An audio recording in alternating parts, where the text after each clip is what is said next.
I'm your host, DrJoe Dispenza. There are 4 states of consciousness. There's wakefulness, there is sleep, there is dreaming, and then there is the transcendental moment. Most people spend the majority of their lives living in the first 3 realms of consciousness. And the last state of consciousness, the lucid transcendental moments, seem to be rare occasions that sneak up on us, where we're more awake in a dream than we are in the 3-dimensional reality we live in. Are these rare moments reserved for coincidence when we pierce through the veil of our own conditioning to get a greater glimpse of the world we live in? Some people spend the majority of their lives trying to replicate that experience. I want to continue your understanding of how those tiny microcrystals that become electrically activated can begin to oscillate and pick up frequencies that are beyond the senses. This is when the pineal gland becomes like a radio receiver, capable of transducing those frequencies that carry vital information into meaningful imagery. The breath that we use to move that cerebrospinal fluid up to the brain, the slow, steady inhalation through the nose, and the contraction of the bandhas, the individual intrinsic muscles, coordinated with the breath, locking down those centers and drawing that energy all the way up to your pineal gland and keeping your attention on it, and holding your breath increases what's called intrathecal pressure. And intrathecal pressure is the pressure inside that closed system. When you begin to contract those intrinsic muscles, that begins to apply a mechanical stress against those stacked rhombohedron crystals. And once there's a mechanical stress, now they become electrically activated. In a meditation, your eyes are closed, melatonin levels are elevated because your eye is no longer perceiving light. There's an activation of the pineal gland. Once those crystals become electrically activated, now they function like a radio receiver, and they can pick up frequencies that are no longer consistent with visible light.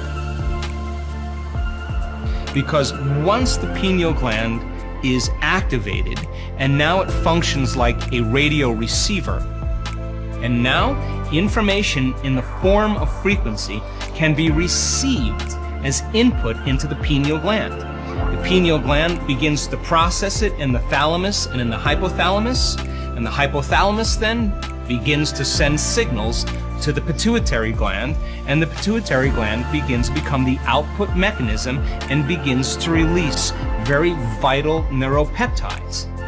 So when the pineal gland and the brain is functioning in a very coherent manner, it can now pick up a signal, and the orderliness begins to produce a very orderly chemical expression that begins to influence every one of the hormonal centers or energy centers of the body.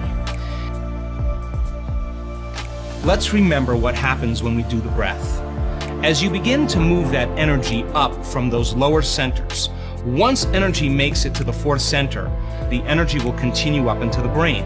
As it moves up and activates the pineal gland, and the pineal gland begins to signal the pituitary, now all of a sudden it begins to release its neuropeptides and neurohormones. We now know that there's an external electromagnetic field. Now, when the person starts to feel gratitude, they're in the perfect state of receiving, and now there's a reverse field that's coming in through the top of the head that begins to draw energy from the field right into the brain, and that frequency is carrying information. And this then is when the pineal gland causes melatonin to get an upgrade. And in this article, it's very specific that melatonin is already an antioxidant, but now melatonin gets a very big upgrade. And now the person is going to have profound, lucid inner vision. In other words, melatonin already causes us to sleep, but when it becomes a transducer, that frequency then is transduced into profound imagery, the same way a TV antenna takes frequency and turns it into a picture.